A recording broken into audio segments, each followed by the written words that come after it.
Bismillahirrahmanirrahim. Assalamualaikum warahmatullahi wabarakatuh. Alhamdulillahi rabbil alamin. Wassalatu wassalamu ala rasulihil amin wa ala alihi wa sahabatihi ajma'in wa man tabi'ahum bi ihsanin ila yaumiddin. Amma ba'd. Fa ikhwani wa akhwati fillah rahimani wa rahimakumullah. Semoga Allah Azza wa Jalla senantiasa mencurahkan rahmatnya kepada kita sekalian. InsyaAllah ta'ala kita akan melanjutkan pembahasan kitab Al-Fiqhul Muyassar fi Daw'il Kitab was Sunnah yang disusun oleh sekumpulan para ulama, profesor doktor dalam bidang fikih rahimahumullahu ta'ala. Kita masih pada kitab Taharah, memasuki bab yang kedua dari kitab At-Taharah.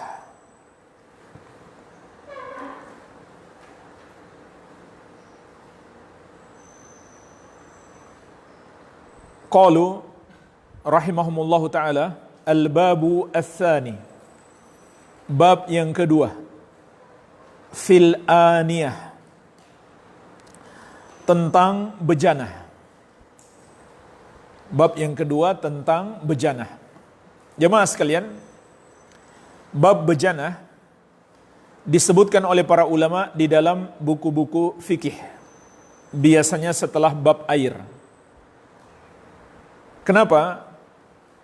Karena jelas hubungannya, dalam bejana air itu disimpan. Air yang kita gunakan untuk taharah tentu disimpan dalam bejana. Terserah bejana itu kita mau sebut bak, ember, atau apa lagi, tong, dan lain-lain. Itu namanya bejana. Karena air yang kita gunakan untuk taharah disimpan dalam bejana. Maka bejana seperti apa yang dibolehkan dalam syariat? Inilah yang dibahas di dalam bab ini. Dan juga tentu dibahas bejana yang terlarang. Bejana yang boleh digunakan untuk menyimpan air untuk kita gunakan bersuci, apakah berwudu atau mandi, dan bejana yang terlarang serta hukum-hukum terkait dengannya. Baik. Qalu al-aniyah hiya al-awiyatu allati yuhfadhu fiha al-ma'u wa ghairuhu. Al-aniyah atau bejana adalah wadah yang digunakan untuk menyimpan air atau selainnya. Sawa'un kanat minal hadid au min ghairihi, sama saja apakah terbuat dari besi atau selainnya. Jadi karena ada hubungan jelas antara air dengan taharah, maka perlu dibahas tentang bejana sebagai wadah atau sarana untuk menyimpan air yang kita gunakan untuk taharah. Wal aslu fiha al-ibahah.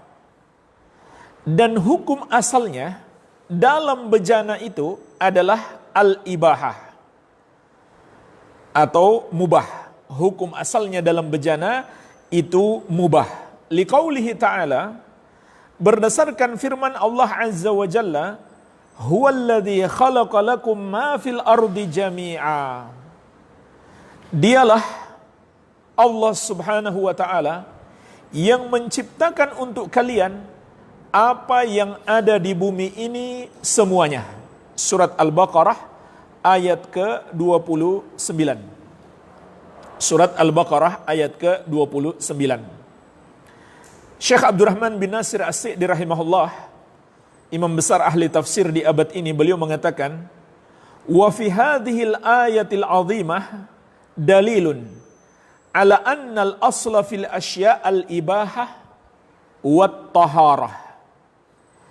Dan di dalam ayat yang agung ini terdapat dalil bahwasannya hukum asal pada segala sesuatu, termasuk di dalamnya bejana, adalah mubah dan suci. Ini antum catat kaidah ini, penting sekali. Akan bermanfaat dalam banyak pembahasan fikih, terutama terkait dengan taharah. Al-aslu fil asya al-ibahah wat taharah. Hukum asal pada segala sesuatu adalah mubah dan suci. Jemaah sekalian, apa manfaat mengetahui hukum asal?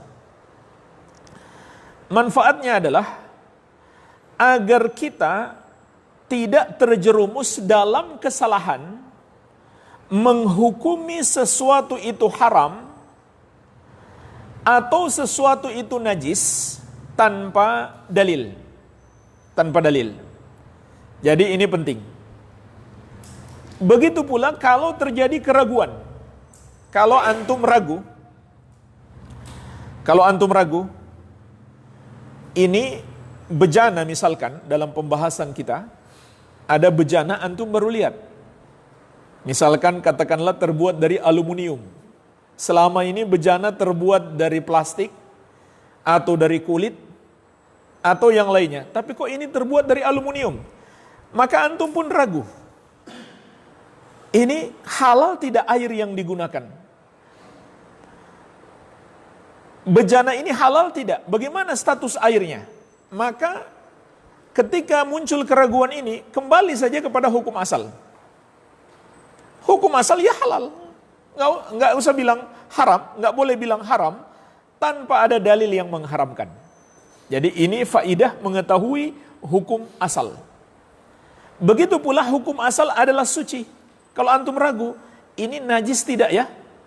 Keraguan itu tidak boleh menghilangkan hukum asal. Karena di sini ada kaidah penting yang kita singgung juga di bab air kemarin. Ini kaidah penting.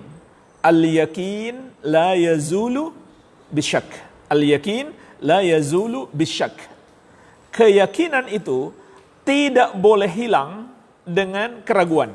Ini dalilnya sangat banyak ya. Di antaranya sebuah hadis yang masyhur tentang seorang sahabat yang merasa di perutnya ada sesuatu atau mual. Lalu muncul keraguan, ini sudah buang angin belum? Padahal dia sedang sholat.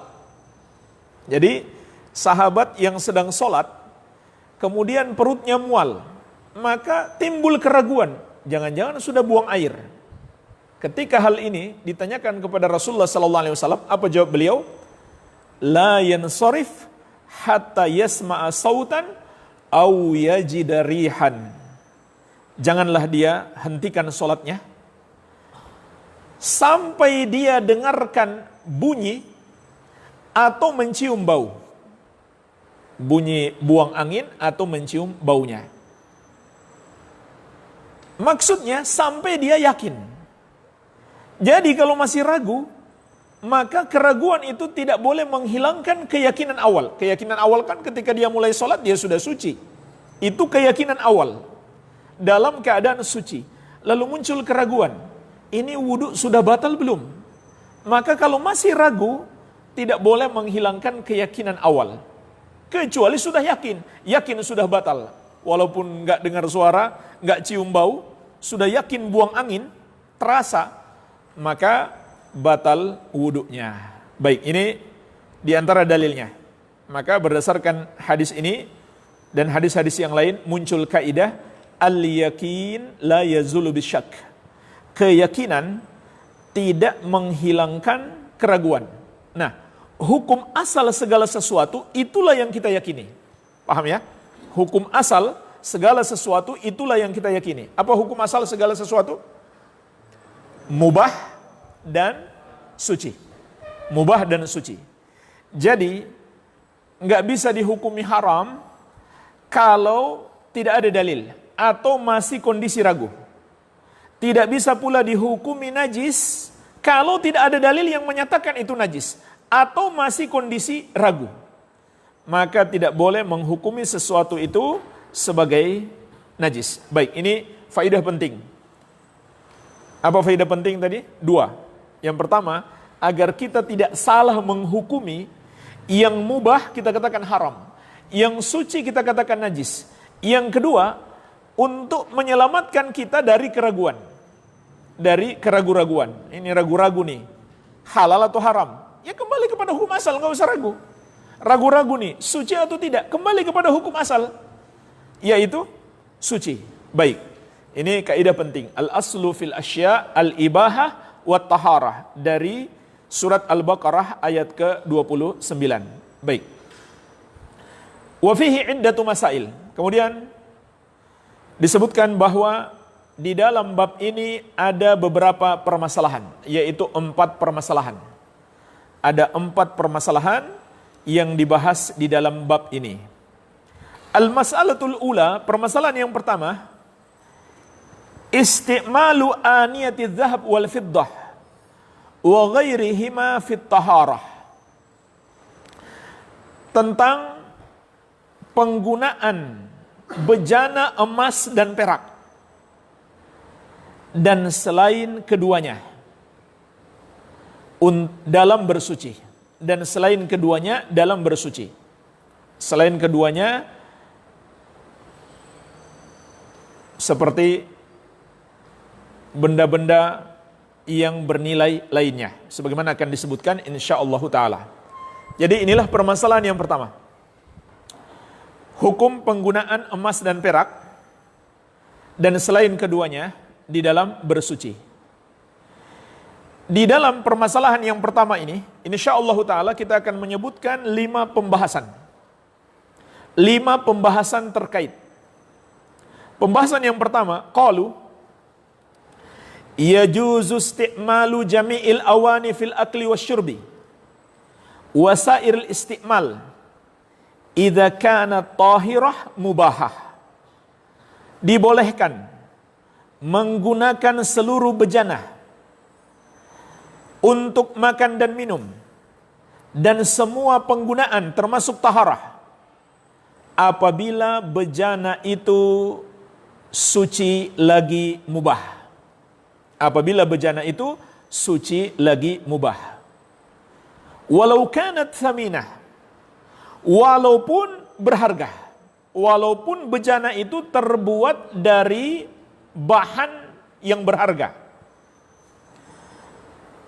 Libaqaiha 'alal asli wa huwal ibahah. Kenapa boleh? Karena dia dalam keadaan tetap. Karena dia tetap dalam keadaan asalnya. Tetap pada hukum asalnya, yaitu mubah. Hukumnya mubah. Baik, ini pembahasan yang pertama, yaitu penggunaan bejana untuk bahan-bahan atau dengan bahan-bahan atau bejana yang terbuat dari bahan-bahan yang tidak terlarang dalam syariat. Yang tidak terlarang dalam syariat, yaitu 2 syarat. Jadi ini pembahasan yang pertama. Pembahasan yang pertama, kita belum bahas tentang bejana emas dan perak. Pembahasan yang pertama, penggunaan bejana yang terbuat dari bahan yang dibolehkan dalam syariat. Maka syaratnya harus 2, yaitu suci dan mubah. Suci dan mubah. Berarti kalau dia najis maka tidak boleh. Sebagaimana insyaallah akan kita bahas lebih detail, yang najis itu apa saja di bab najis, bab 9 kalau tidak salah. Begitu pula kalau hukumnya haram maka tidak boleh. Contohnya emas dan perak, sebagaimana akan dibahas di bab ini. Jadi ini 2 syaratnya. Semua bejana yang terbuat dari bahan apapun, aluminium kah, besi, plastik, kulit akan dibahas secara khusus dalam bab ini. Ya, kulit ada perincian ya. Ada yang halal, ada yang tidak halal. Ada yang suci, ada yang najis. Iya. Jadi, selama tidak ada dalil yang mengatakan bahan-bahan itu najis atau hukumnya haram, maka kembali kepada hukum asal. Hukum asalnya apa tadi? Mubah dan suci. Maka boleh. Nah, permasalahannya, bagaimana kalau dia benda berharga? Benda berharga. Maka jemaah sekalian, apabila itu benda berharga dari selain emas dan perak, contohnya mungkin tembaga. Tembaga lumayan mahal ya. Atau apa lagi? Selain emas dan perak tapi berharga, berlian misalkan. Ya. Atau apa saja, benda-benda berharga yang bisa dibuat jadi bejana. Maka mayoritas ulama berpendapat hukumnya boleh selama tidak dilarang oleh syariat. Walaupun benda berharga, walaupun kalau dijual mahal. Seperti tembaga lumayan kan harganya. Kalau di kilo berapa sekilo sekarang? Walaupun harganya mahal, ketika dibuat bejana, selama tidak ada dalil yang melarang, tidak pula ada dalil yang mengatakan itu najis, maka hukumnya boleh. Bahkan telah dinukil ijma ulama bolehnya hal tersebut. Sebagaimana dinukil oleh Ibnu Hazm dalam Maratibul Ijma. Kecuali ada khilaf ulama jika bahannya lebih mahal daripada emas dan perak. Itu ada khilaf ulama. Kalau bahannya lebih rendah daripada emas dan perak, maka ulama sepakat tidak masalah. Asalkan itu tadi, tidak ada dalil yang melarang atau tidak ada dalil yang mengatakan hukumnya najis, maka boleh. Hanya saja ulama beda pendapat kalau bahannya itu lebih mahal daripada emas. Namun pendapat yang kuat insya Allah, pendapat mayoritas ulama, tetap hukumnya mubah. Karena hukum asalnya mubah. Selama tidak ada dalil yang melarang, atau tidak ada dalil yang mengatakan itu najis. Baik, yang penting antum tahu, ada yang disepakati ulama, ada yang dikhilafkan ulama. Baik. Kenapa boleh dan mubah? Berdasarkan kaidah yang umum tadi. Kaidah yang umum, yaitu segala sesuatu hukumnya mubah dan suci selama tidak ada dalil yang mengatakan haram atau najis. Diambil dari keumuman ayat yang kita sebutkan tadi, huwallazi khalaqalakum ma fil ardi jami'a. Allah Azza wa Jalla berfirman, dialah Allah yang menciptakan untuk kalian semua yang ada di muka bumi. Surat Al-Baqarah ayat 29. Begitu pula syariat melarang, dalil yang kedua, yaitu syariat melarang kita mengharamkan sesuatu yang tidak diharamkan oleh Allah dan Rasulnya. Seperti dalam surat Al-A'raf ayat 32. Kul man harrama zinatallahi allati akhraja li ibadihi wat thayyibati minar rizqi. Kata Allah, katakanlah, siapakah yang berani mengharamkan perhiasan yang Allah keluarkan untuk hamba-hambanya dan rizki yang baik, rizki yang baik. Artinya apa? Hukumnya halal, tidak boleh kita mengatakan haram tanpa ada dalil. Baik, ini yang pertama. Semua bejana apapun itu yang tidak ada dalil menyatakan itu haram atau najis, maka hukumnya mubah. Hukumnya mubah lagi suci. Pembahasan yang kedua, qalu ma ada aniyatu dzahab wal fiddah, kecuali bejana emas dan perak.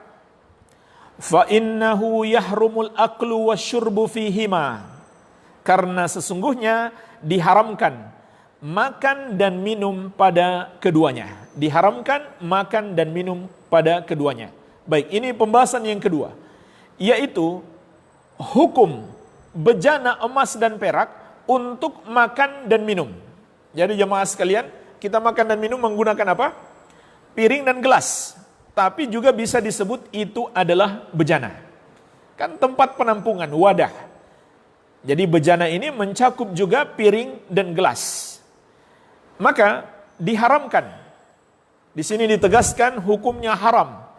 Makan dan minum dengan menggunakan gelas atau piring yang terbuat dari emas dan perak.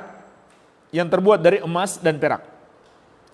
Dan ini adalah pendapat mayoritas ulama dari 4 mazhab. Dan bahkan juga telah dinukil ijma. Telah dinukil ijma hukum haramnya. Tidak ada yang membolehkan. Sebagaimana dinukil oleh Ibnul Munzir, Ibnu Abdul Bar, An-Nawawi, dan Ibnu Taimiyah.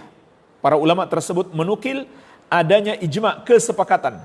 Haramnya menggunakan piring atau cawan atau gelas atau bejana apapun untuk makan dan minum. Berdasarkan banyak dalil. Di dalam kitab ini disebutkan 2 dalil. Yang pertama, liqaulihi sallallahu alaihi wasallam. Berdasarkan ucapan Nabi sallallahu alaihi wasallam, la tashrabu fi aniyati adh-dhahabi wal fiddah. Janganlah kalian minum di bejana emas dan perak.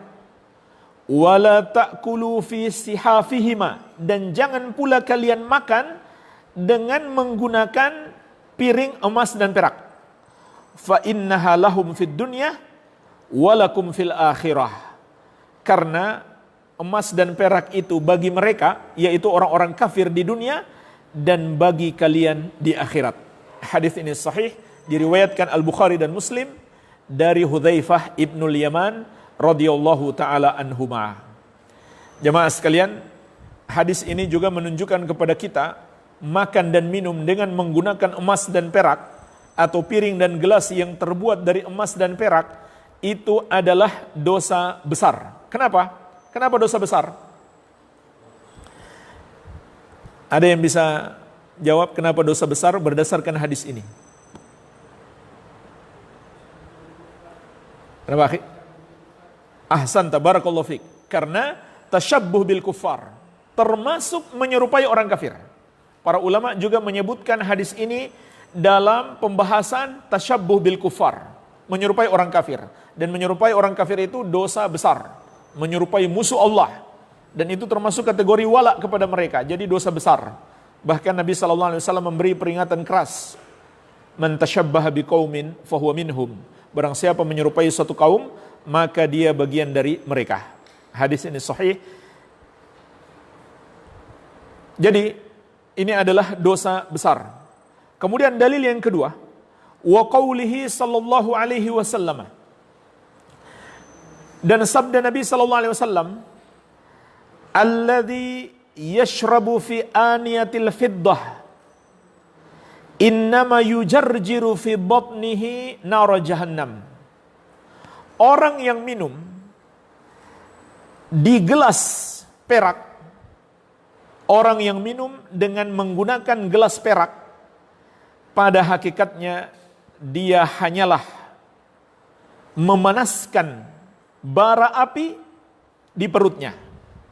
Dia hanyalah memanaskan api neraka jahanam di perutnya. Hadis ini sahih, diriwayatkan Al-Bukhari dan Muslim dari Ummul Mukminin Ummu Salamah radhiyallahu taala anha. Dan dalam riwayat Muslim ada lafaz dengan lafaz man syariba fi ina'in min dhahabin aw fiddatin fa inna ma yujarjiru fi batnihi nar jahannam. Fa inna ma yujarjiru fi batnihi naran min jahannam. Barang siapa yang minum dengan menggunakan bejana dari emas atau perak. Jadi ini tambahan dalam riwayat Muslim, atau perak. Emas atau perak.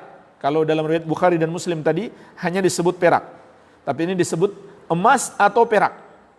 maka hakikatnya dia hanyalah memanaskan perutnya dengan api neraka jahanam.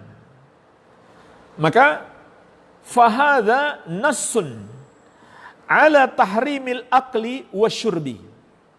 Ini adalah nas, teks yang tegas yang menunjukkan haramnya makan dan minum dengan menggunakan emas dan perak atau bejana dari emas dan perak. Jadi dua hadis ini adalah dalil tegas yang menunjukkan haramnya makan dan minum dengan menggunakan bejana yang terbuat dari emas dan perak. Baik. Kemudian jemaah sekalian, ada kalimat berikutnya, duna sairil istimal, fadalla ala jawazi istimaliha fi taharah. Tanpa penggunaan yang lain. Maksudnya penggunaan yang lain tidak haram. Ini menunjukkan bolehnya dalam taharah. Ini kalimat ini ada di buku antum. Itu dicetakan terbaru sudah dihapus. Antum kasih tanda di situ. Dan nanti akan kita bahas. Ini pembahasan yang ketiga. Tapi dicetakan terbaru itu sudah dihapus. Jadi disebutkan di cetakan yang lama, penggunaan emas dan perak untuk selain makan dan minum itu boleh. Tapi di cetakan baru sudah dihapus, sudah tidak dibahas. Tapi nanti akan kita bahas. Iya. Dan yang benar itu tidak boleh, sebagaimana insya Allah akan kita sebutkan.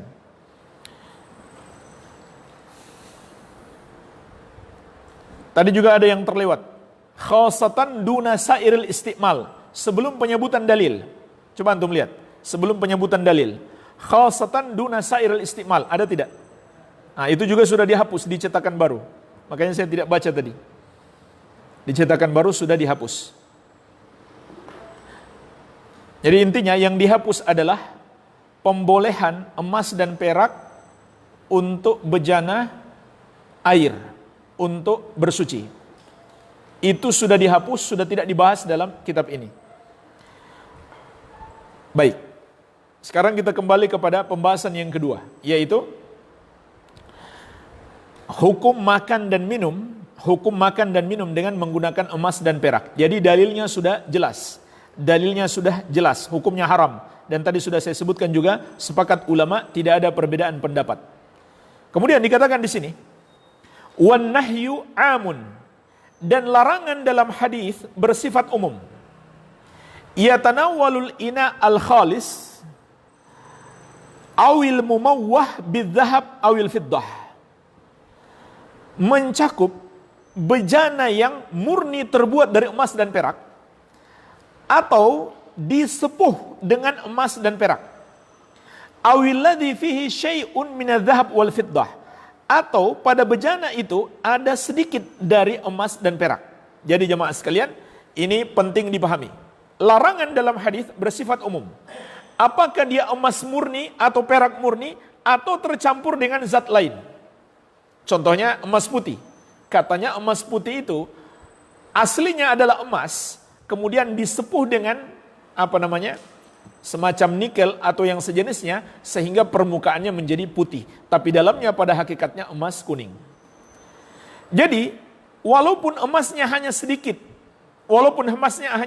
atau peraknya hanya sedikit, kalau itu untuk perhiasan, adapun perak untuk menambal yang bocor, insya Allah ada pembahasannya.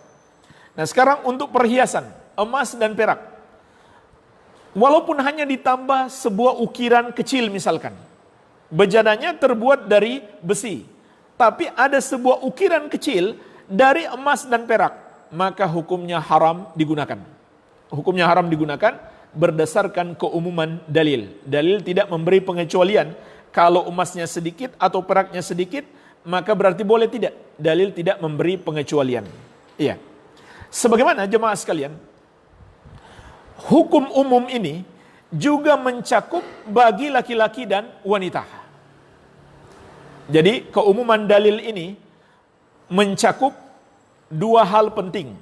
Keumuman dalil tentang larangan menggunakan bejana dari emas dan perak mencakup dua hal penting. Yang pertama, apakah murni bejana emas dan perak ataukah tidak murni. Bejananya aslinya terbuat dari besi, tapi ada hiasan dari emas dan perak, sama saja. Dalil melarang, karena dalil bersifat umum. Kemudian yang kedua, keumumannya juga mencakup laki-laki dan wanita. Keumumannya juga mencakup laki-laki dan wanita. Yang dibolehkan bagi wanita itu hanyalah untuk perhiasan. Itu pun hanya untuk dilihat suaminya atau mahramnya. Ini salah kaprah kaum wanita. Karena syariat katanya boleh wanita pakai emas, lalu dia pakai untuk keluar rumah. Sehingga terlihat oleh semua mata lelaki. Ini salah kaprah. Ya. Jadi tidak boleh. Jadi boleh bagi wanita itu hanyalah perhiasan, itu pun hanya berhias di depan suaminya dan boleh terlihat oleh mahramnya. Adapun menggunakannya sebagai gelas atau makan atau piring makanan, maka tidak boleh juga bagi wanita. Baik, ini pembahasan yang kedua. Kita masuk pembahasan yang ketiga. Sudah selesai kitab ya? Baik, ini tambahan berarti. Yang di kitab sudah selesai. Pembahasan yang ketiga adalah tambahan. Nah sekarang, hukum pembahasan yang ketiga, hukum penggunaan bejana emas dan perak selain untuk makan dan minum, termasuk untuk taharah. Inilah pembahasan yang dihapus di dalam cetakan terbaru di buku ini. Jadi dulunya para penulis menganggap boleh selain untuk makan dan minum. Boleh untuk selain makan dan minum. Jadi memang ulama beda pendapat, menjadi dua pendapat. Penggunaan bejana emas dan perak untuk selain makan dan minum. Maka ada dua pendapat di kalangan ulama. Pendapat yang pertama, mayoritas ulama berpendapat hukumnya haram. Hukumnya juga haram. Penggunaan bejana emas dan perak untuk selain makan dan minum. Ya, selain makan dan minum contohnya gimana? Seperti misalkan menyimpan celak atau menyimpan minyak rambut misalkan. Atau menyimpan make up wanita, termasuk untuk taharah, termasuk menyimpan air untuk taharah. Jadi ini pembahasan kita yang ketiga. Menggunakan bejana selain emas dan perak untuk selain makan dan minum, termasuk di dalamnya menyimpan air yang kita gunakan untuk taharah. Maka mayoritas ulama berpendapat hukumnya haram. Mayoritas ulama dari kalangan empat madhab. Bahkan sebagian ulama telah menukil ijma hukumnya haram. Yang menukil ijma diantaranya Imam Ibnu Abdul Bar, Imam Nawawi, Ibnu Qudamah, dan Ibnu Taimiyah. Tapi memang tidak dipungkiri ada pendapat yang kedua yang dikuatkan oleh Asy-Syaukani, As-San'ani, dan Syekh Ibnu Utsaimin. Mereka membolehkan untuk selain emas dan perak. Untuk selain makan dan minum. Ya. Mungkin muncul pertanyaan, kenapa masih ada ulama yang membolehkan padahal ada nukilan ijma hukumnya haram? Maka jawabannya adalah bisa jadi mereka tidak tahu ada ijma. Bisa jadi mereka nggak mengakui itu ijma. Karena mereka tahu ada ulama yang menyelisihi. Jadi jemaah sekalian, demikianlah penukilan ijma. Terkadang tidak diketahui oleh sebagian ulama, dan terkadang diketahui namun mereka tidak mengakui bahwa itu adalah ijma. Baik, jadi kalau memang faktanya ijma, maka mereka memiliki udzur. Yang jelas, pendapat yang kuat insyaallah adalah hukumnya haram. Pendapat yang kuat insyaallah hukumnya haram penggunaan emas dan perak walaupun untuk selain makan dan minum. Berdasarkan pendapat mayoritas ulama Ini pendapat mayoritas ulama, bahkan telah dinukil adanya ijma', dinukil oleh Ibnu Abdul Bar, An-Nawawi, Ibnu Qudamah, dan Ibnu Taimiyah. Baik. Nah, sekarang pertanyaannya, dalilnya apa? Dalilnya apa? Tentu ulama menyebutkan adanya ijma' berdasarkan dalil. Maka dalilnya adalah kembali kepada keumuman hadis tadi. Hadis yang melarang makan dan minum dengan menggunakan emas dan perak. Jadi dalilnya itu juga. Hadis-hadis yang melarang makan dan minum dengan menggunakan emas dan perak. Itu juga dalilnya. Sisi pendalilannya gimana? Sisi pendalilannya gimana? Para ulama menjelaskan larangan penggunaan emas dan perak untuk makan dan minum itu bukan pengkhususan. Itu bukan sebuah pengkhususan. Ya. Lalu kenapa hanya disebutkan makan dan minum? Nabi SAW tidak mengatakan, jangan kalian berwudu dengan bejana emas dan perak. Tapi yang beliau larang adalah, jangan kalian makan dan minum dengan emas dan perak. Kenapa jemaah sekalian? Karena itu yang paling banyak dilakukan. Karena itu yang paling banyak dilakukan. Jadi bukan sebuah pengkhususan. Makanya sebagian ulama menyebutkan di sini ada kaidah ma'ulliqa bihil hukmu liqaunihi aglab fa innahu la yaqtadi takhsisahu bihi. Hukum yang dikaitkan dengan sesuatu yang banyak dilakukan, maka itu tidak berkonsekuensi terhadap pengkhususan. Paham maksudnya? Jadi Nabi SAW melarang penggunaan emas dan perak sebagai bejana makan dan minum, sebagai bejana makanan dan minuman, bukan karena hanya itu saja yang dilarang, tetapi beliau melarang semuanya. Namun itulah yang paling banyak dilakukan. Itulah yang paling banyak dilakukan. Jadi bukan berarti untuk selain makan dan minum boleh. Lalu kenapa hanya disebut makan dan minum? Karena itu yang paling banyak dilakukan. Baik, ini alasan yang pertama. Mengapa para ulama mayoritasnya bahkan telah dinukil ijma' mengatakan atau berpendapat haram penggunaan emas dan perak selain makan dan minum. Karena mereka memahami Rasulullah SAW hanya melarang, dalam hadis hanya melarang penggunaan emas dan perak untuk makan dan minum, bukan dikhususkan untuk makan dan minum saja. Tetapi karena itulah yang paling banyak dilakukan oleh manusia.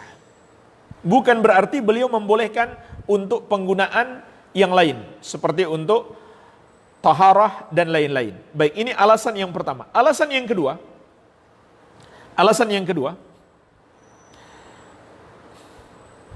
kias. Alasan yang kedua adalah kias.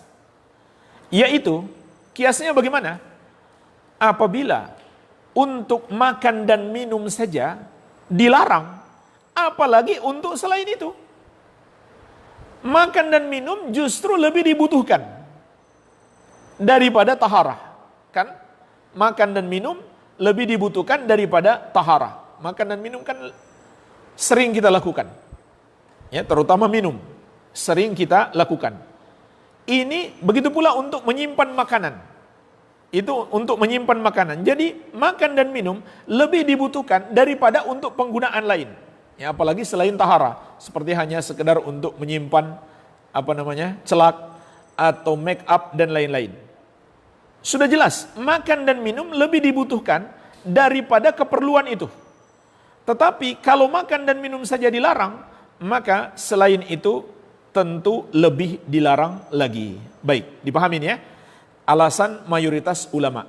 Mengapa mereka berpendapat bahwa penggunaan bejana emas dan perak selain makan dan minum, hukumnya juga sama. Hukumnya juga terlarang. Baik. Kemudian jemaah sekalian, pembahasan yang keempat. Hukum taharah dengan air yang disimpan di bejana emas dan perak.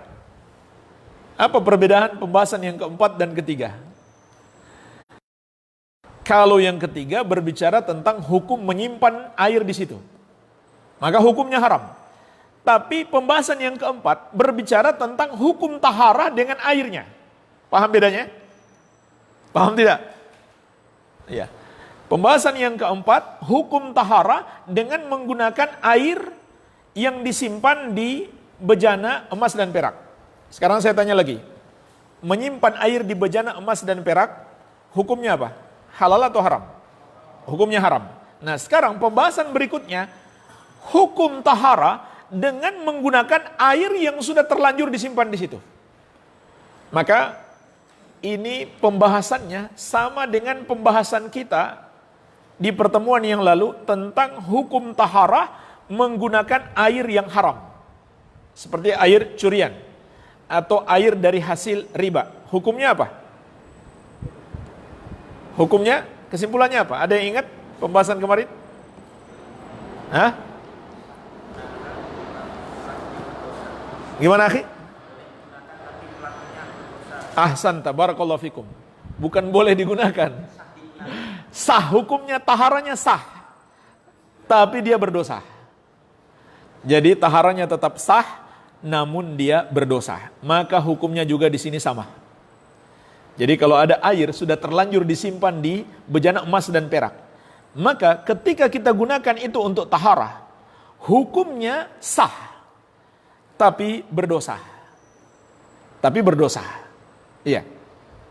Kecuali terpaksa nggak ada air lain dan bukan kita yang menyimpan di bejana emas dan perak, ya kita insya Allah tidak berdosa. Tapi kalau kita sendiri yang menyimpan air itu di bejana emas dan perak, lalu kita gunakan untuk taharah, maka taharah kita tetap sah, walaupun di satu sisi kita berdosa. Dan ini pendapat mayoritas ulama dari kalangan Malikiyah, Syafi'iyah, dan Hanabilah. Ini pendapat mayoritas ulama dari 4 mazhab, Hanafiyah, Malikiyah, Syafi'iyah, dan Hanabilah. Jadi mayoritas ulama dari 4 mazhab berpendapat hukumnya sah, walaupun berdosa. Di satu sisi sah, tapi di sisi yang lain berdosa. Kenapa mereka tetap mengatakan sah? Karena tidak ada dalil yang mengatakan tidak sah. Tidak ada dalil yang mengatakan tidak sah. Dan juga karena larangan menggunakan bejana emas dan perak itu terletak di luar ibadah bersucinya. Bersucinya seperti wudhu dan mandi. Maka larangannya tidak terletak di situ. Jadi tidak pada rukunnya, tidak pula pada syaratnya.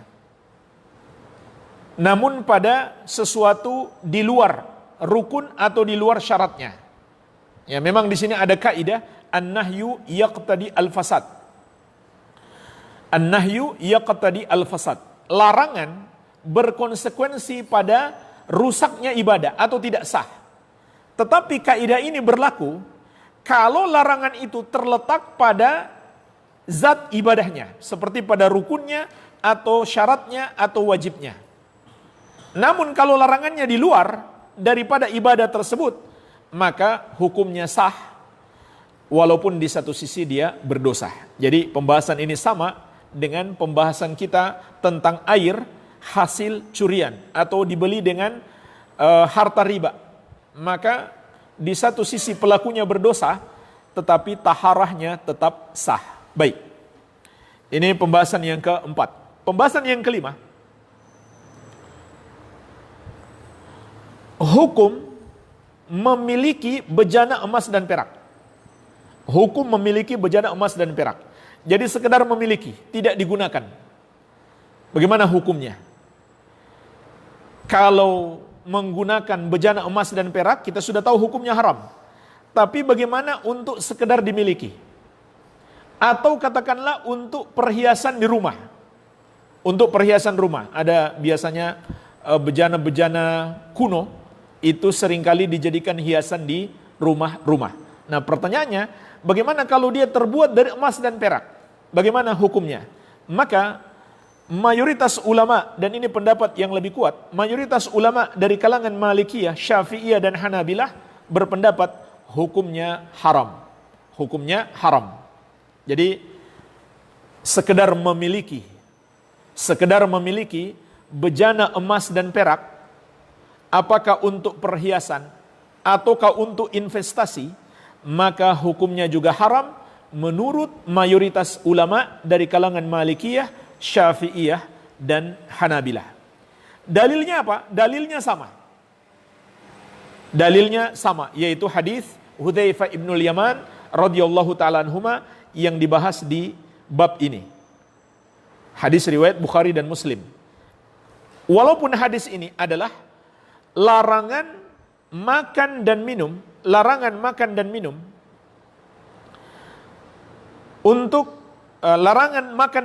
dengan menggunakan bejana emas dan perak. Tapi dalam hadis tersebut ada lafaz fa innaha lahum fid dunya. Karena sesungguhnya emas dan perak itu bagi mereka di dunia. Mereka di sini maksudnya siapa? Orang-orang kafir. Mereka di sini maksudnya adalah orang-orang kafir. Nah, lafaz ini bersifat umum. Sehingga mencakup semua keadaan. Iya. Jadi ini alasan yang pertama. Di dalam hadis ada lafaz fa innaha lahum fid dunya. Sesungguhnya emas dan perak itu bagi orang-orang kafir di dunia. Lafaz ini bersifat umum sehingga mencakup semua keadaan. Apakah untuk dipakai atau sekedar untuk dimiliki. Kemudian ada alasan yang kedua juga. Para ulama menyebutkan semua yang hukum asalnya tidak boleh digunakan, maka memilikinya juga tidak boleh. Ya, sebagai contoh jemaah sekalian, contoh lain alat-alat musik. Alat musik tidak dibolehkan dalam syariat, maka memilikinya juga tidak boleh. Ini menjadi sebuah kaidah. Sesuatu yang pada asalnya tidak dibolehkan dalam syariat, maka memilikinya juga tidak boleh. Sebagai contoh alat-alat musik. Atau contoh yang lain, khamar. Bolehkah kita memiliki khamar? Sekedar memiliki, tapi kita nggak minum, maka hukumnya tidak boleh. Ini alasan yang kedua. Kemudian alasan yang ketiga, untuk menutup pintu kepada penggunaannya. Maksudnya apa? Kalau seseorang sudah memiliki, maka itu lebih mudah baginya terjerumus untuk menggunakannya. Paham ya?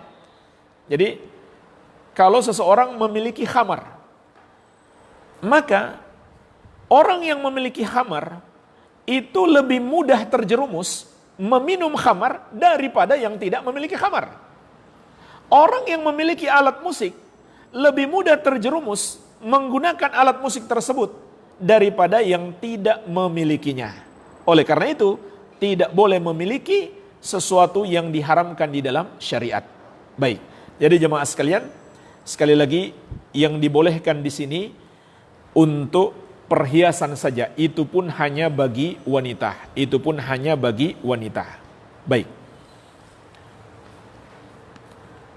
Jadi untuk memiliki bejana emas dan perak, maka itu tidak dibolehkan walaupun untuk selain makan dan minum. Sekedar memiliki itu tidak dibolehkan menurut syariat sebagaimana pendapat mayoritas ulama. Tetapi jemaah sekalian, kalau bentuknya selain bejana, apakah bejana makan dan minum, atau bejana untuk taharah, atau bejana untuk menyimpan make up atau celak. Contohnya apa? Emas batangan. Nggak bisa diapa-apain kan? Hanya emas batangan. Bolehkah kita miliki? Jawabannya boleh, tidak masalah. Tidak masalah, itu hukumnya boleh. Karena kalau dia emas batangan, ya nggak mungkin kita jadikan sebagai tempat menyimpan makanan, atau untuk alat makan dan minum, atau untuk menyimpan air. Maka ini tidak mengapa insyaallah ta'ala. Wallahu alam. Alhamdulillah, ini permasalahan yang kedua. Baru permasalahan yang pertama ya. Baik, kita masuk al-mas'alatu ats-tsaniyah, permasalahan yang kedua. Hukmu isti'malil ina al-mudabbab bidh-dhahabi wal fiddah. Hukum menggunakan bejana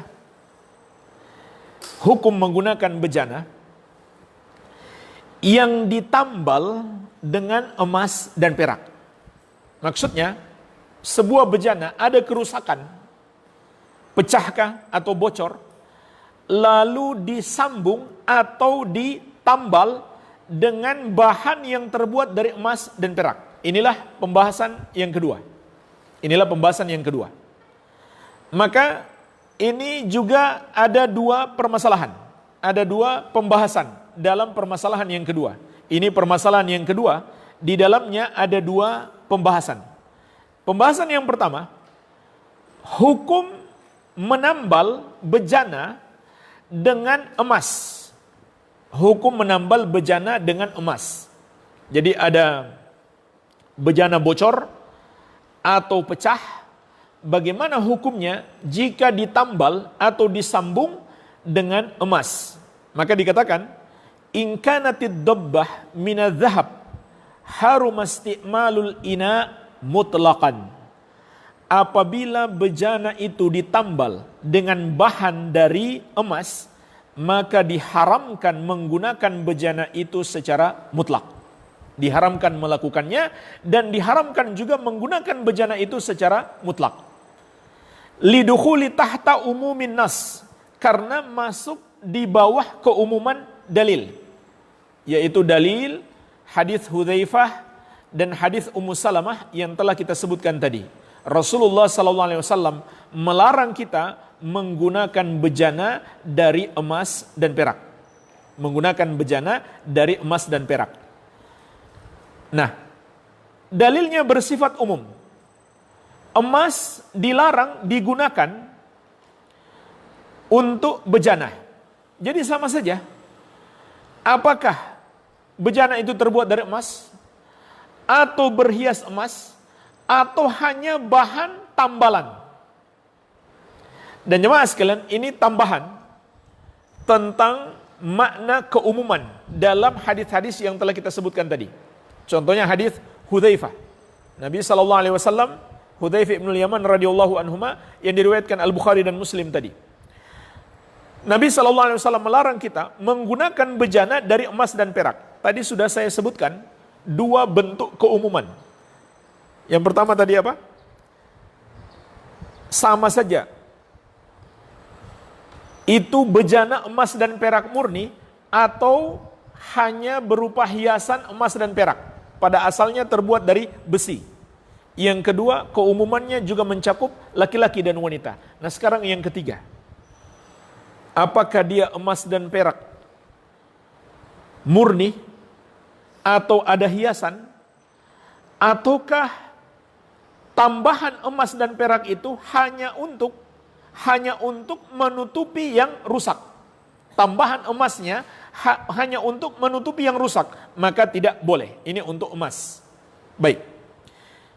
Jadi berdasarkan keumuman dalil, maka tidak boleh menggunakan bejana yang ditambal karena rusak dengan bahan emas. Nah, sekarang pembahasan yang kedua dari permasalahan yang kedua, bagaimana kalau perak?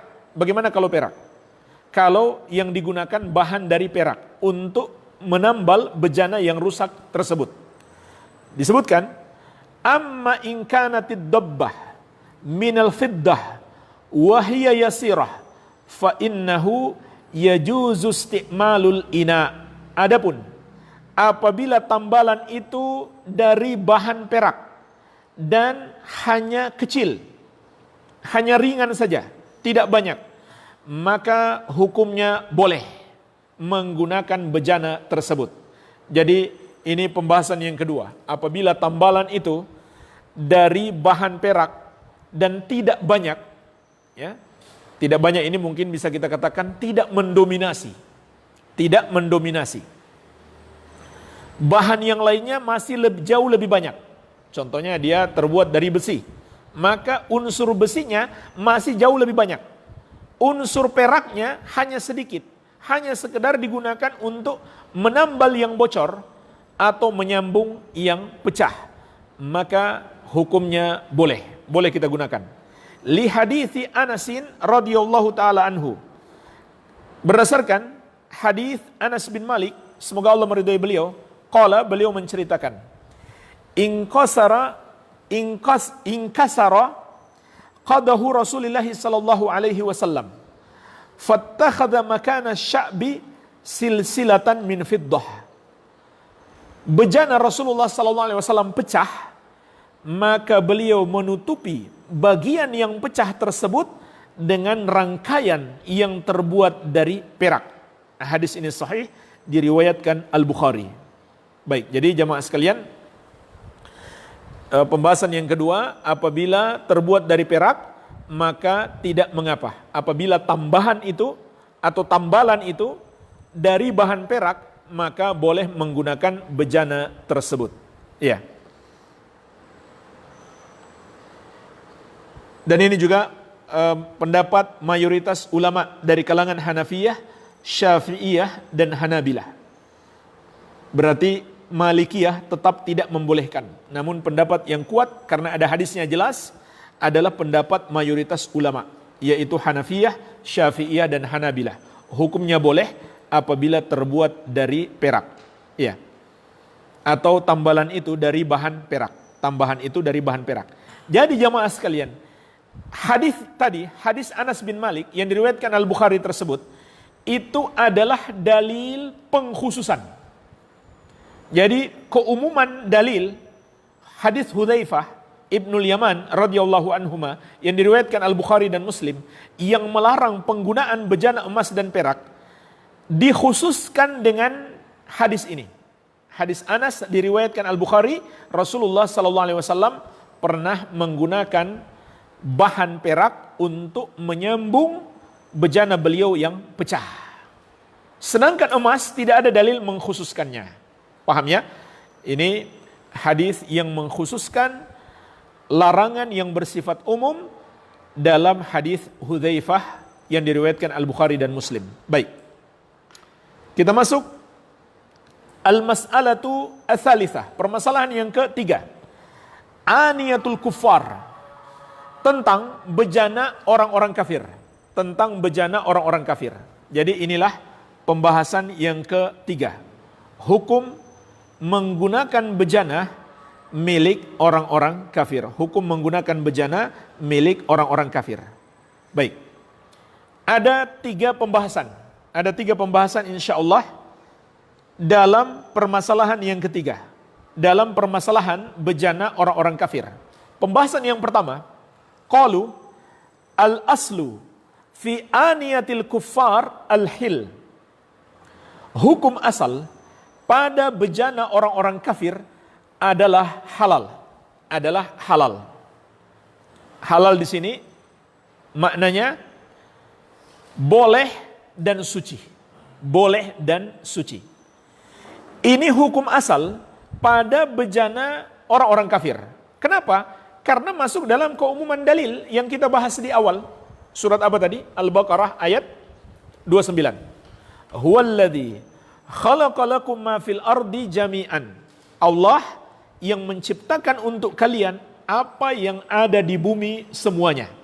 Huwallazi khalaqalakum ma fil ardi jami'an. Maka ayat ini mengatakan semuanya. Sehingga para ulama mengambil dalil ini dan berkesimpulan al-aslu fil asya al-ibahah wa taharah. Hukum asal pada segala sesuatu adalah mubah dan suci. Jadi kita tidak bisa menghukumi haram atau najis kecuali dengan dalil. Maka tidak ada dalil yang menghukumi secara mutlak bejana orang-orang kafir itu haram dan najis. Maka hukum asalnya adalah halal. Baik, ini pembahasan yang pertama. Pembahasan yang kedua, qalu illa idza ulimat najasatuha, kecuali apabila diketahui ada najisnya. Inilah pembahasan yang kedua. Bejana orang kafir yang diketahui ada najisnya. Yang diketahui ada najisnya. Contohnya apa? Kita tahu orang-orang kafir ini mereka gunakan bejana mereka untuk makan babi misalkan, atau anjing, naudzubillah. Hewan yang najis mereka gunakan untuk makan dengan bejana-bejana mereka. Maka diketahui bejana-bejana mereka kalau begitu mengandung najis. Maka bagaimana hukumnya? Hukumnya jelas tidak boleh kecuali kita cuci dulu. Dikatakan di sini, fa innahu la yajuzu isti'maluha illa ba'da ghusliha. Maka tidak boleh menggunakannya kecuali setelah dicuci. Jadi hukumnya kembali kepada hukum najis. Yang namanya najis ya tidak boleh digunakan. Atau bejana mengandung najis tidak boleh digunakan. Tapi kalau kita cuci dulu, sudah bersih, maka menjadi boleh. Li hadithi Abi Tha'labah Al-Khushani radhiyallahu taala anhu. Berdasarkan hadis Abu Tha'labah Al-Khushani, semoga Allah meridhai beliau, diriwayatkan Al-Bukhari dan Muslim. Qala, beliau mengatakan, "Qultu ya Rasulullah, inna bi ardi qaumin min ahlil kitab." Aku berkata, wahai Rasulullah, sesungguhnya kami berada di negeri satu kaum dari kalangan ahlul kitab. Ya mungkin mereka melakukan safar ke negeri tersebut karena satu keperluan.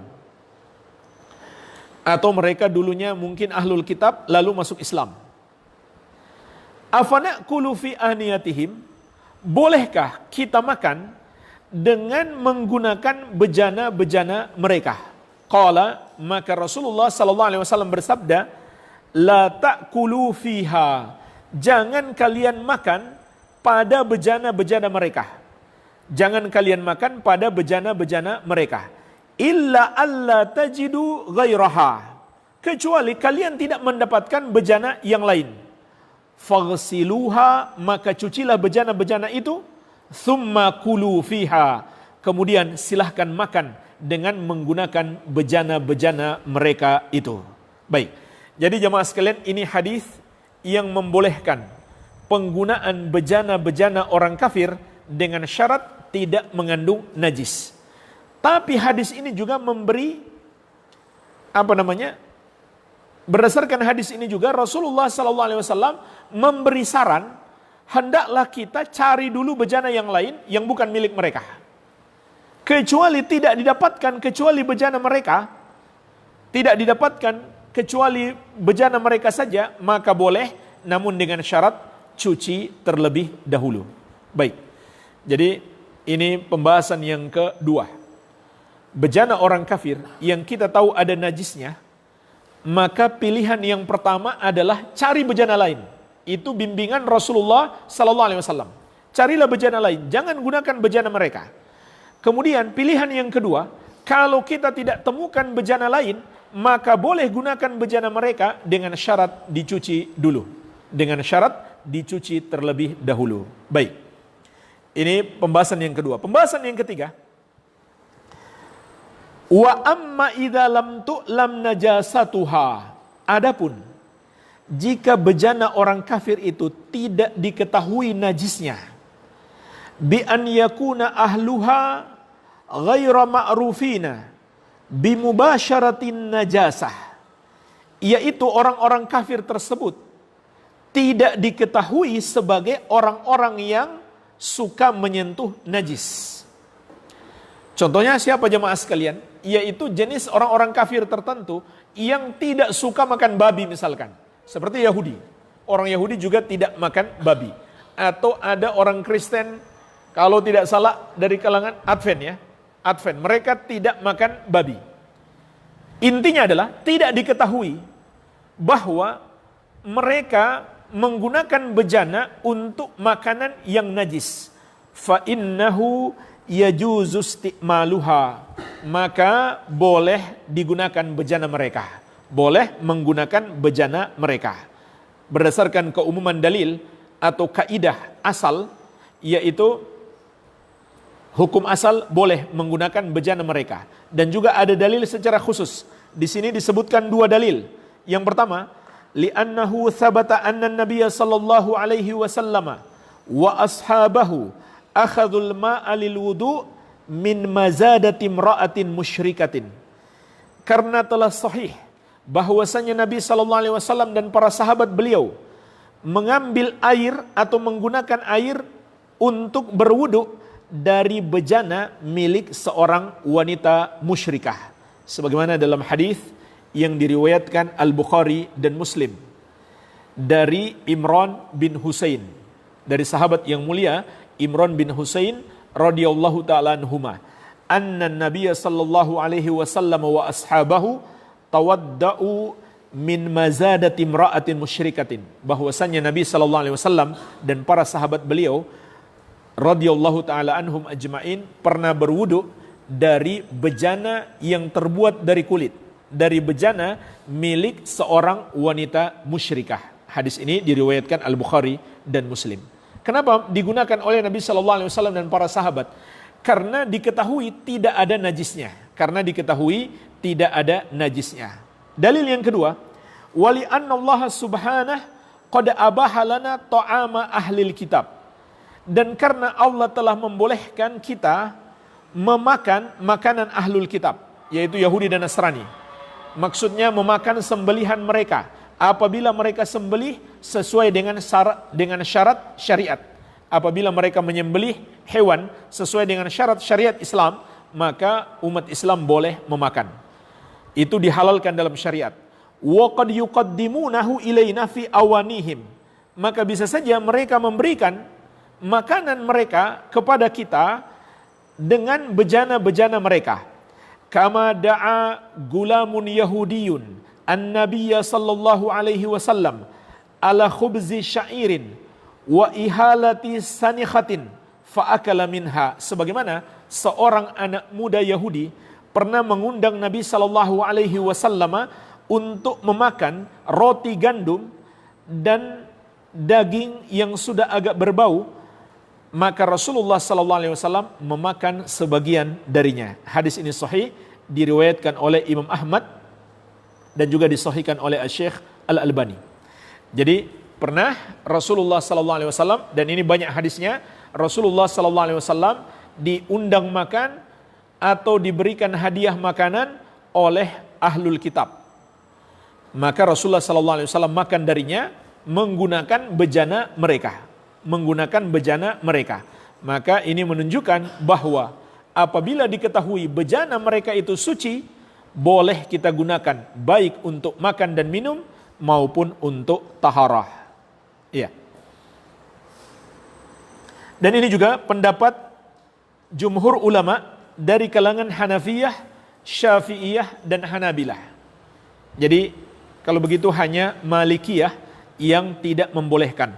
Tapi mayoritas ulama, dan ini pendapat yang kuat berdasarkan dalil-dalil yang kita sebutkan, mayoritas ulama dari kalangan Hanafiyah, Syafi'iyah dan Hanabilah membolehkan dengan syarat tidak ada najisnya. Baik. Ini pembahasan yang ketiga. Kita masuk pembahasan atau permasalahan yang terakhir dalam bab bejana. Al-mas'alatu ar-rabi'ah, permasalahan yang keempat. At-taharatu fil aniyati al-muttakhadah min juludil mayitah. Hukum taharah dengan bejana yang dibuat dari kulit hewan bangkai. Hukum bersuci dengan bejana yang terbuat dari kulit bangkai. Inilah permasalahan yang keempat.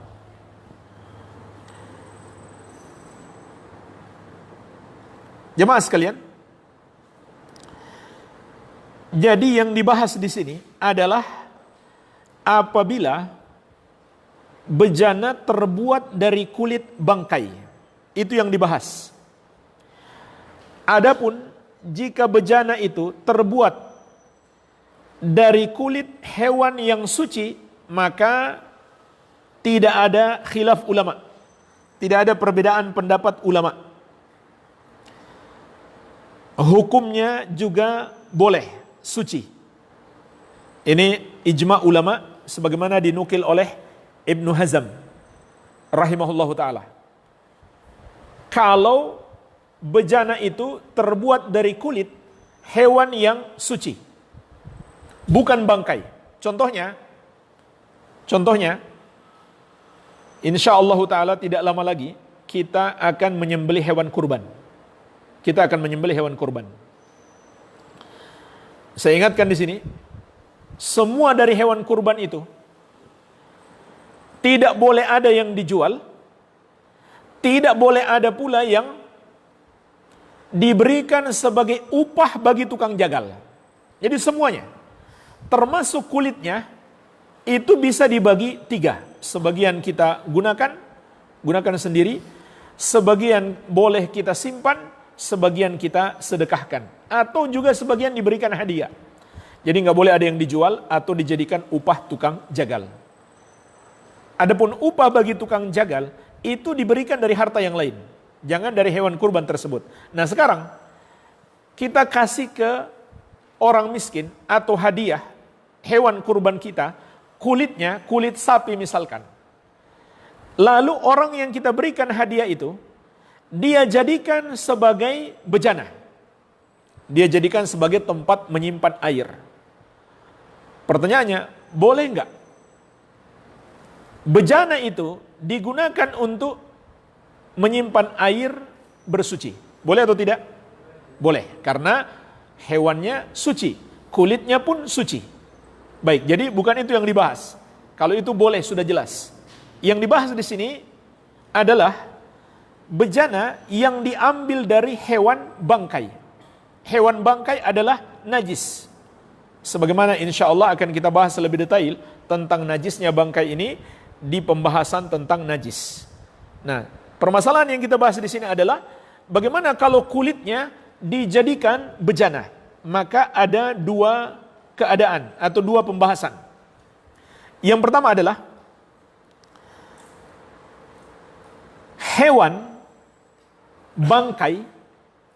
bangkai yang apabila disembelih secara syar'i hukumnya halal. Ini pembahasan yang pertama. Pembahasan yang kedua, hewan bangkai yang tidak mungkin dihalalkan walaupun disembelih. Contoh yang pertama apa? Seperti sapi dan kambing. Tapi yang kita bicarakan sekarang, sapi dan kambing yang tidak disembelih, menjadi bangkai. Mungkin dia mati sendiri. Bagaimana kalau kulitnya dijadikan bejana? Sedangkan pembahasan yang kedua adalah hewan yang kulitnya apabila hewan itu disembelih pun hewan itu tidak halal. Contohnya apa? Anjing atau babi. Halal nggak anjing kalau disembelih? Ya, bismillahirrahmanirrahim, Allahu Akbar misalkan. Sembelih anjing. Apakah jadi halal? Tidak. Jadi itu pembahasan yang kedua. Baik. Pembahasan yang pertama, jidul mayitah idza dubigha tahura wa jaza istimaluhu. Kulit bangkai, yaitu kulit bangkai hewan yang apabila disembelih secara syar'i dia halal dan suci. Nah, sekarang dia tidak disembelih. Dia menjadi bangkai karena misalkan mati sendiri. Maka idza dubigha tahura, apabila kulitnya disamak menjadi suci. Wajaza istimaluhu, sehingga boleh digunakan. Jadi hewan dari jenis ini walaupun dia bangkai tetapi kulitnya disamak, maka dia menjadi suci. Sehingga apabila dibuat bejana kulitnya yang sudah suci tersebut, maka boleh. Asalkan dengan syarat sudah disamak sehingga menjadi suci. Artinya kalau belum disamak, maka tidak dibolehkan. Tidak dibolehkan. Dia masih berstatus najis kalau belum disamak. Nanti akan dijelaskan bagaimana cara menyamak atau apa yang dimaksud dengan disamak. Sebelumnya disebutkan dulu dalilnya. Para ulama menyebutkan di sini dua dalil. Dalil yang pertama, liqaulihi sallallahu alaihi wasallam. Hadis Nabi sallallahu alaihi wasallam berdasarkan ucapan Nabi sallallahu alaihi wasallam, ayyuma ihabin dubiga faqad tahura. Ayyuma ihabin dubiga faqad tahura. Kulit bangkai apa saja yang disamak maka menjadi suci. Kulit bangkai apa saja yang disamak maka menjadi suci. Hadis ini diriwayatkan oleh At-Tirmidzi dan Muslim. Kenapa disebutkan Tirmidzi dulu baru Muslim? Karena lafaznya bukan lafaz Muslim. Adapun lafaz Muslim, idza dubigal ihabu faqad tahura. Jadi yang lebih afdal kalau disebutkan lafaz Muslim daripada lafaz Tirmidzi, karena itu lebih tinggi tingkat kesohihannya. Dalam lafaz Muslim, idza dubigal ihabu faqad tahura. Apabila kulit bangkai disamak maka menjadi suci. Ini hadis dalam lafaz Muslim dari Ibnu Abbas radhiyallahu taala anhuma. Ini dalil yang pertama. Dalil yang kedua, wali annahu sallallahu alaihi wasallam marra ala syatin maitatin. Dan karena Nabi sallallahu alaihi wasallam melewati kambing yang telah menjadi bangkai. Nabi sallallahu alaihi wasallam melewati kambing yang telah menjadi bangkai. Syati maitatin atau syatin maitatin. Faqal sallallahu alaihi wasallam, maka Nabi sallallahu alaihi wasallam bersabda, halla akhadhu ihabaha fadabaghuhu fantafa'u bihi. Mengapa mereka tidak mengambil kulit bangkai ini, lalu mereka samak, lalu mereka mengambil manfaat darinya, atau mereka gunakan sehingga bermanfaat. Faqalu, maka dikatakan kepada beliau, para sahabat berkata, innaha maitatun, ya Rasulullah, sesungguhnya itu adalah bangkai. Qala, maka Nabi SAW bersabda, fa innama haruma akluha. Hanyalah yang diharamkan itu memakan bangkai.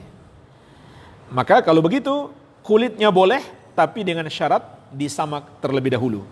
Hadis ini sahih, diriwayatkan oleh Imam Muslim dan Ibnu Majah, juga dari Ibnu Abbas radhiyallahu taala anhuma. Baik. Jadi ini adalah dua dalil yang menunjukkan bahwa kulit hewan bangkai yang sudah disamak menjadi suci. Tapi dengan syarat, itu adalah hewan yang apabila disembelih menjadi halal dimakan. Sebagaimana dikatakan di sini, wa hadza fima idza kanatil maitah mimma tuhilluha az-zakatu wa illa fala. Dan ini berlaku apabila bangkai tersebut dari hewan yang dapat dihalalkan dengan penyembelihan. Andai disembelih dia halal. Apabila penyembelihan tidak bisa menghalalkannya, maka tidak boleh. Pertanyaannya jemaah sekalian, dalilnya apa? Apa yang menunjukkan dalam hadis yang telah kita sebutkan? Yang menunjukkan adalah hadis menyebutkan bahwa yang dilihat oleh Rasulullah SAW itu adalah kambing. Paham ya? Kambing. Bukan anjing, bukan pula babi. Tapi kambing. Iya. Sehingga yang dimaksud di sini adalah hewan yang boleh dimakan atau suci atau halal apabila disembelih secara syar'i. Bukan hewan yang tidak halal walaupun disembelih. Baik. Amma sya'ruha fahuwa tahirun. Adapun bulunya maka suci. Ay sya'rul maita al-mubaha al-aklu fi halil hayati. Yaitu bulu hewan bangkai yang boleh dimakan ketika dia dalam keadaan hidup kemudian disembelih secara syar'i, maka dia boleh dimakan, maka bulunya suci. Wa ammal lahmu fa innahu najisun. Adapun dagingnya, yaitu daging hewan bangkai, maka najis. Wa muharramun akluhu, dan haram memakannya. Liqaulihi ta'ala, berdasarkan firman Allah Azza wa Jalla, illa ayyakuna maitatan aw daman masfuhan aw lahma khinzirin fa innahu rijsun, kecuali apabila itu bangkai atau darah yang mengalir atau daging babi, maka itu adalah kotor. Surat Al-An'am ayat 145. Jadi dikatakan di sini bangkai itu kotor. Kalau begitu, daging hewan bangkai itu adalah najis. Namun kulitnya bisa disamak sehingga menjadi suci. Sebagaimana dikatakan wayahsulu dabagu. Nah, sekarang penjelasan tentang bagaimana cara menyamak dan apa yang dimaksud dengan samak. Wayahsulu dabagu bitanzifil adha wal qadar alladhi fil jild. Menyamak itu dengan cara membersihkan najis dan kotoran yang ada di kulitnya. Kulit bagian luar atau bagian dalam? Bagian dalamnya. Karena tadi dikatakan bagian luarnya suci, bulunya suci. Jadi yang perlu dibersihkan hanyalah bagian dalamnya, yaitu dibersihkan unsur-unsur najis dan kotoran. Apa najis dan kotorannya di situ? Dagingnya dan darahnya. Dagingnya dan darahnya. Karena dia hewan bangkai. Andai dia disembelih secara syar'i, ya bukan najis. Bukan najis. Jadi itu yang perlu dibersihkan. Itu yang perlu dibersihkan. Yaitu unsur najis dan kotorannya. Daging-dagingnya, lemak-lemaknya, maupun darahnya. Dipisahkan dari kulitnya. Adapun bulunya nggak perlu. Karena bulunya suci. Biwasitati mawadin tudafu ilal ma' kal milh wa ghairihi. Yaitu dengan menggunakan bahan-bahan yang dicampur air seperti garam dan selainnya. Au bin nabat al-ma'ruf kal qarad awil ar'ar wa nahwihima. Au bin nabat al-ma'ruf, atau dengan menggunakan tanaman yang ma'ruf.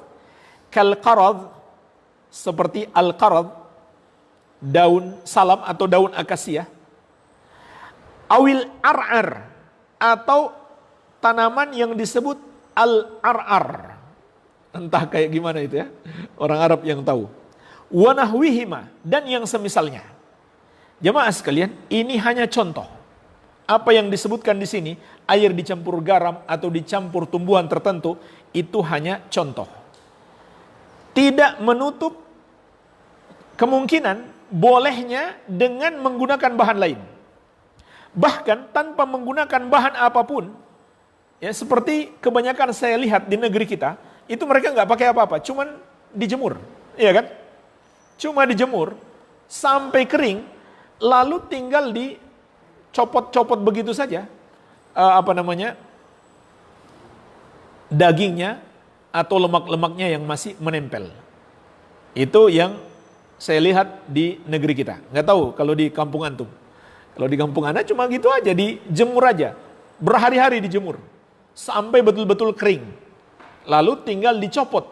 Kalau sudah kering, sudah mudah dicopot.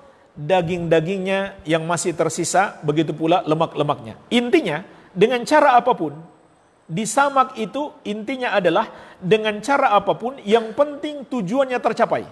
Tujuannya tercapai, yaitu hilang najis-najis yang menempel di kulit bagian dalamnya, seperti dagingnya, lemaknya, dan darahnya. Baik, ini pembahasan yang pertama tentang hewan bangkai yang halal apabila disembelih.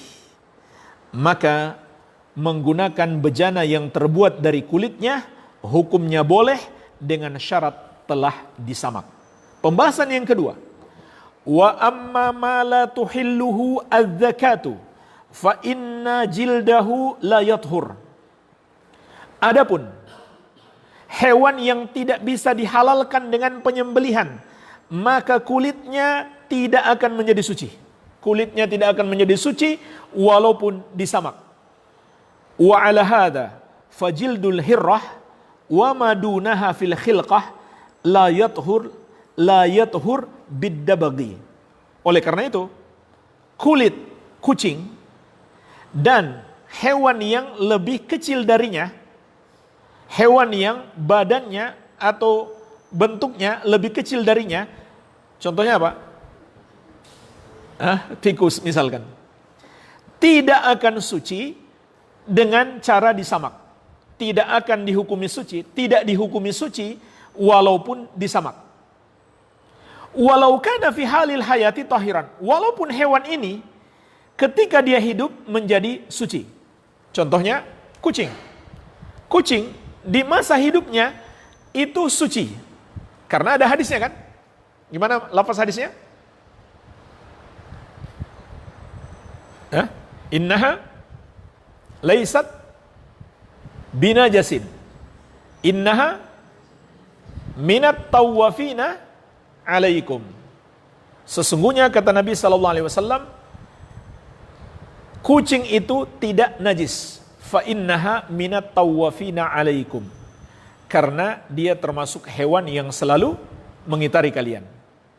Jadi ada dalil menunjukkan kulit kucing itu tidak najis. Jadi ada orang yang suka main kucing gak apa-apa, tidak najis. Tetapi jamaah sekalian, ini hanya berlaku ketika dia masih hidup. Ketika dia masih hidup. Dan alasannya jelas di situ. Nabi SAW mengatakan, dia selalu mengitari kalian. Sehingga dia suci ketika dia masih hidup. Karena kalau dihukumi najis, akan memberatkan kalian. Maka ketika dia sudah mati, tidak lagi suci. Ketika dia sudah mati, tidak lagi suci. Karena dia sudah tidak lagi mengitari kita, sudah mati. Dan dia juga tidak mungkin disucikan dengan cara disamak. Jadi kulit kucing ketika dia sudah mati menjadi najis dan tidak mungkin menjadi suci walaupun disamak.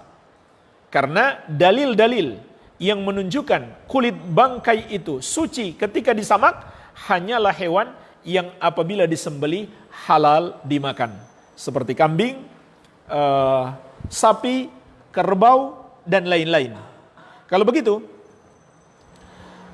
hewan yang haram dimakan atau disembelih tidak menjadikannya halal, maka kulitnya tidak mungkin menjadi suci.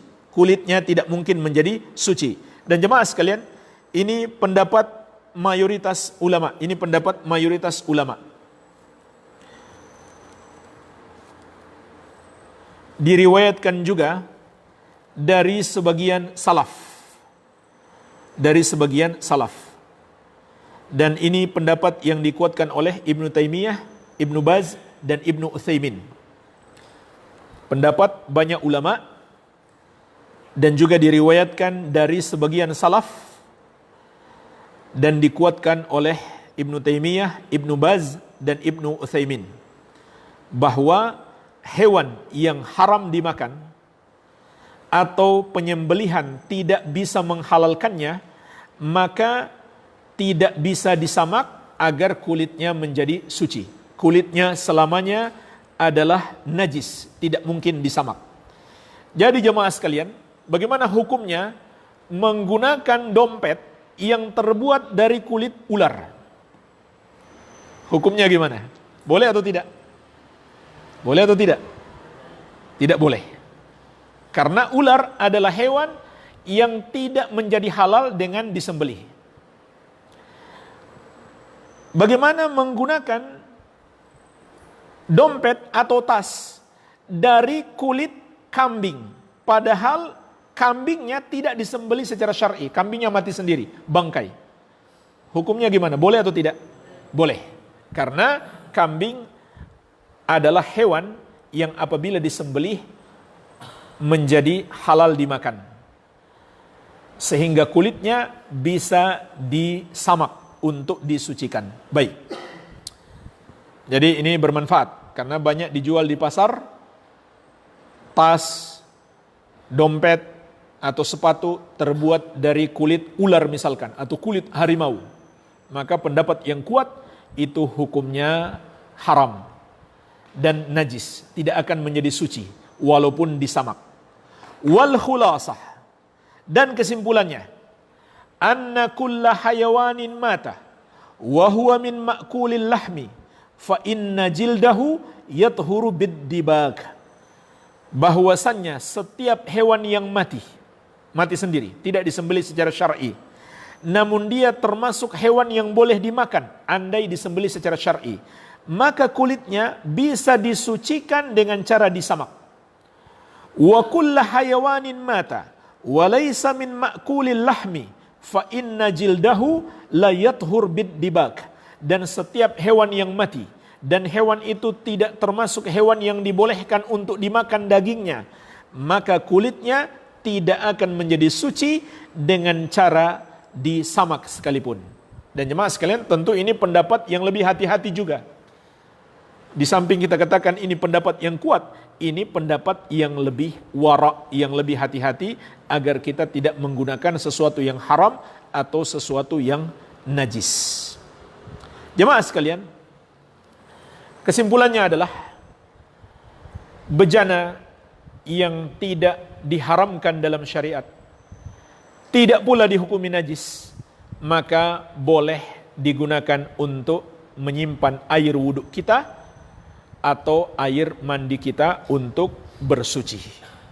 Namun apabila dilarang dalam syariat atau dihukumi najis, maka tidak boleh kita menyimpan air wudhu kita ataupun mandi kita untuk bersuci dari hadas maupun najis. Walhamdulillah, kita selesai dari bab yang kedua, bab tentang bejana. Sampai di sini ada pertanyaan? Silakan. Fadhalah.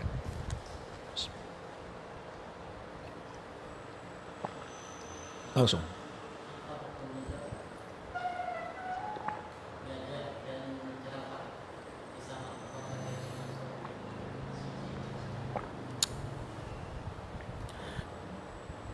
Itu termasuk hewan yang haram dimakan. Kalau begitu tidak bisa disamak. Tapi jerapah saya belum tahu apakah halal dimakan atau tidak. Namun hukum asalnya halal. Ya, tapi lihat lagi penjelasan para ulama tentang hukum jerapah. Wallahu a'lam.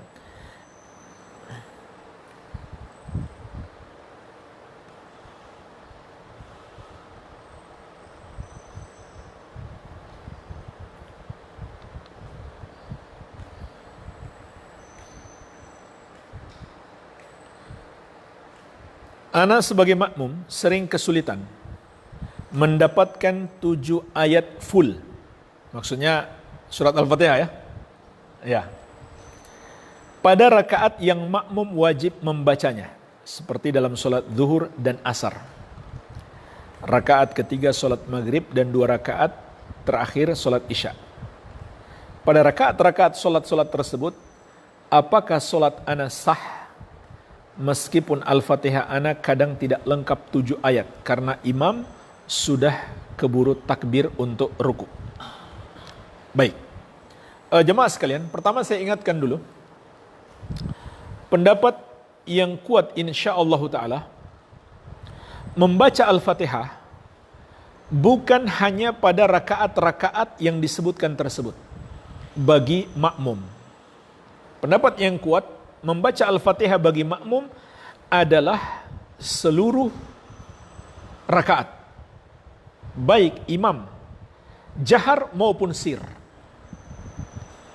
InsyaAllah ta'ala ini pendapat yang lebih kuat berdasarkan keumuman dalil. La salata liman lam yaqra' bi fatihatil kitab. Tidak ada solat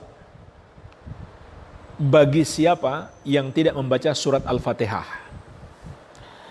Bagaimana dengan hadis? Man kana lahu imam, fa qira'atul imam qira'atun lahu.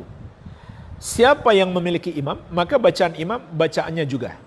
Pertama, hadis ini sebagian ulama melemahkan, mendoifkan. Tetapi andai hadis ini sahih, maka Al-Fatihah adalah pengecualian.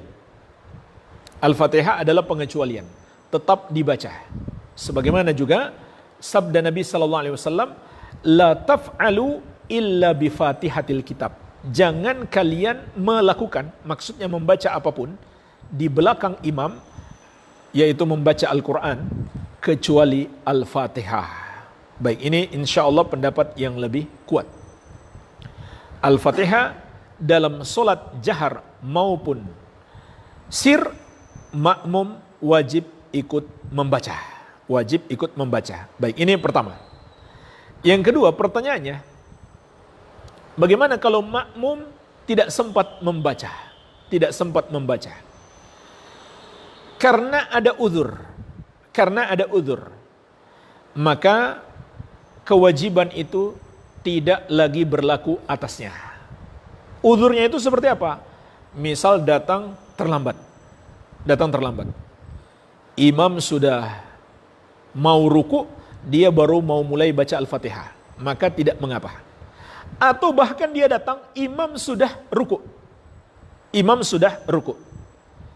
Maka yang dia lakukan, takbiratul ihram, kemudian langsung takbir untuk ruku. Jadi nggak perlu lagi dia baca Al-Fatihah, karena tidak memungkinkan. Maka kewajibannya sudah tidak berlaku padanya. Karena kondisinya tidak memungkinkan. Dia punya uzur. Dan ini juga berdasarkan hadis Abu Bakrah yang diriwayatkan Al-Bukhari. Jadi sahabat Abu Bakrah radhiyallahu anhu pernah datang terlambat. Rasulullah SAW sudah ruku. Maka apa yang beliau lakukan? Beliau tidak lagi membaca Al-Fatihah. Beliau takbiratul ihram langsung ruku. Setelah solat, Rasulullah SAW tidak menyuruh beliau untuk menambah rakaat. Artinya sudah dianggap sah. Baik, jadi ada uzur. Nah pertanyaannya, bagaimana kalau uzurnya karena imam bacanya cepat? Ya, maka jawabannya juga sama insya Allah, itu termasuk uzur. Tetapi kita sebagai makmum hendaklah berusaha mengimbangi.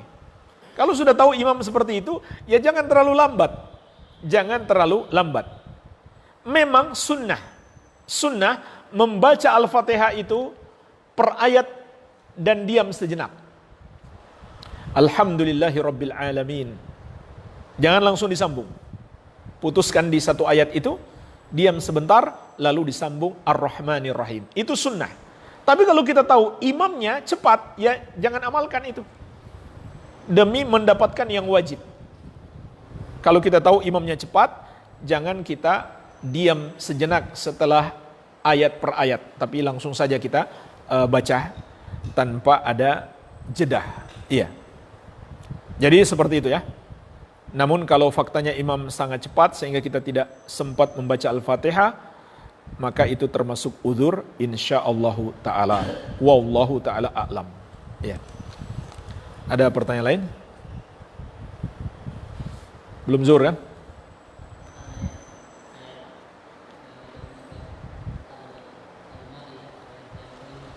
Ya. Ya. Ya.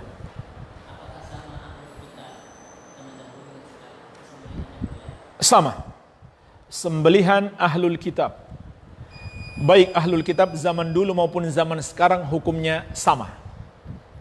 Contohnya umat Nasrani dulu sudah menyembah Yesus, sekarang pun sama, nggak ada bedanya. Tapi dengan syarat mereka menyembelih sesuai syarat sahnya menurut hukum Islam.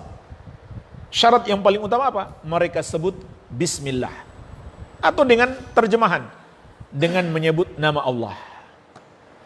Kalau tidak, jangankan ahlul kitab, muslim pun nggak boleh kita makan. Nggak halal bagi kita.